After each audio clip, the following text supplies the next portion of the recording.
Welcome everyone to our podcast dive into geopolitical shifts. Today, we're looking at how East Asia, especially China and its partners, are reacting to America's increasingly unpredictable strategy in global trade and alliances. Yeah, it's fascinating. So, what's the core idea behind this reaction in Asia? Well, the content essentially argues that um, the United States, once seen as a reliable strategic partner, is now viewed by some in Asia as unpredictable. And so, countries like China and its regional partners are Right. rethinking their positions. Interesting. So, is it like they're trying to build new alliances or something? Exactly. It's sort of a two-pronged approach. On one side, China is, yeah, trying to integrate America into more stable trade frameworks, but on the other, it's establishing fresh regional ties as alternatives to US dominance. Yes, I see. It almost sounds like a balancing act. So, how are the other nations, like those in ASEAN or even India and Japan, dealing with this shift? Right, the strategy really goes beyond just China. East Asian nations, including ASEAN states, along with powers like India, Japan, and Vietnam, are navigating between joining bloc formations and pursuing their own self interests. It's like they're trying to benefit from multiple alliances without fully committing to one side. That's an interesting balancing act. That sounds a bit risky, though. Is there any indication that this shifting balance might lead to instability, or is it more of a cautious realignment? There's definitely a cautious realignment at play. Think about it. America's strategic unreliability has forced regional players to consider alternatives. For instance, while China is working to incorporate the US into a stable trade system, it's also actively engaging in partnerships that cater to its own long term goals. Okay, I get that. I wonder, though, doesn't this create a sort of dilemma for nations that have traditionally relied on US stability? Absolutely. And that's where the debate heats up. Some analysts argue that this shift could cause a fragmentation of global alliances. But others, like those from the Taipei Institute, suggest that the multipolar world we're edging into might actually offer more diversified security and economic Right. guarantees.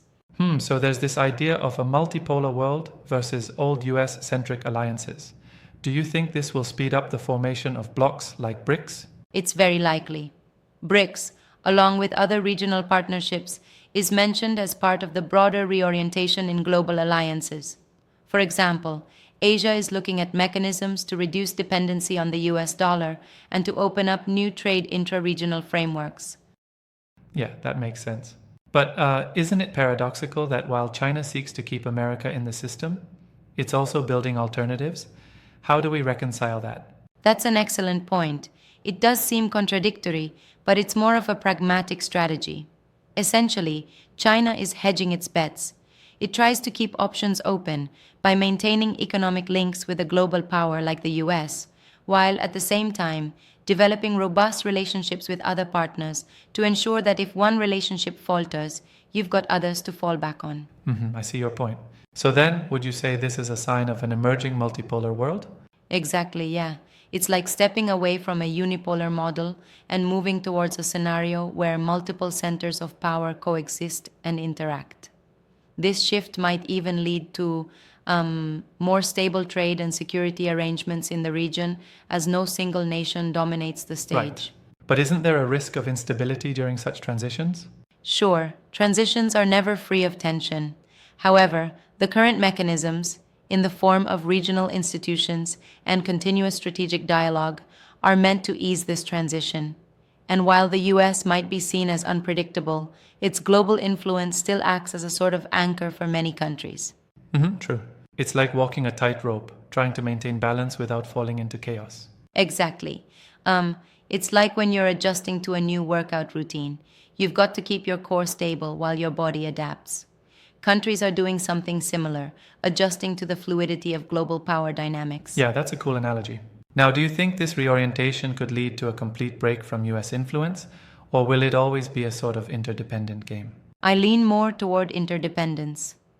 Even though the US is seen as strategically unreliable by some, its economic and military might makes it impossible for regional players to completely disregard it.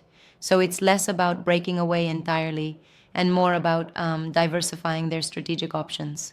I see that. One might argue, though, that this diversification might dilute the strength of regional alliances. What's your take on that? That's valid, and I respectfully challenge that view. You see, diversification doesn't mean weakness, rather, it's a form of robust risk management. It's like having multiple safety nets instead of relying on one rigged system. This gives nations flexibility, which ultimately can lead to a more resilient global order. Right, right. And what about the economic implications? There's talk about moving away from the dominance of the dollar. How impactful might that be? The economic implications are significant. East Asian countries, along with BRICS members, are exploring alternatives to the dollar dominated global financial system. This could gradually lead to a more multipolar currency world, reducing vulnerabilities caused by sanctions or sudden shifts in US policies. Yes, that could be a big shift. That almost sounds revolutionary. But is the groundwork really there for such a transition? Well, it's early days, but there have been clear moves in that direction. China's initiatives in regional integration and efforts to create alternative payment systems are strong signals that the landscape is gradually changing. It's like they're building a new foundation, slowly but surely. I get that. So, would you say we're witnessing one of the greatest power shifts in recent history? Without a doubt, yeah. The shift from a US dominated order to a more distributed, multipolar world is indeed one of the most significant geopolitical transitions of our time. This podcast content really highlights how strategic unreliability, as perceived for the US, is a catalyst for Absolutely, this right? change. And how do you see countries like Japan and Vietnam fitting into this picture? Well, these countries seem to be balancing between historic alliances and emerging partnerships. Japan, for instance, is navigating its security through traditional alliances while also exploring new economic opportunities in the region. Vietnam, too, is leveraging its strategic location to build new, lucrative ties that can buffer against the unpredictability from the US Yes, it's side. really like a chess game. There's a lot of nuance here. The interplay of history, economics, and geopolitics really creates a complex tapestry. Absolutely. It's like every move on the board influences another. And while the US might still hold a powerful position, its strategic choices, or lack thereof, are causing ripple effects that are reshaping alliances and regional dynamics. Yep, I totally agree. One last thought. Do you think these shifts might eventually lead to a more stable world order, or will they continue to be fraught with tension and uncertainty? That's a big question. I believe that while the transformational phase might be turbulent, the end goal appears to be a more balanced and robust order. With multiple centers of power, no single nation dominates, potentially reducing the risk of unilateral decisions that might destabilize the system. That's an optimistic take. True, although constantly shifting alliances can also be a source of conflict, it's a delicate interdependence that needs careful management. Exactly, and it all comes down to strategic foresight and diplomatic agility. As nations in Asia and beyond learn from history and adapt to a multipolar framework, they may well set the stage for a future where global power is less about dominance and more about cooperation. Right, right.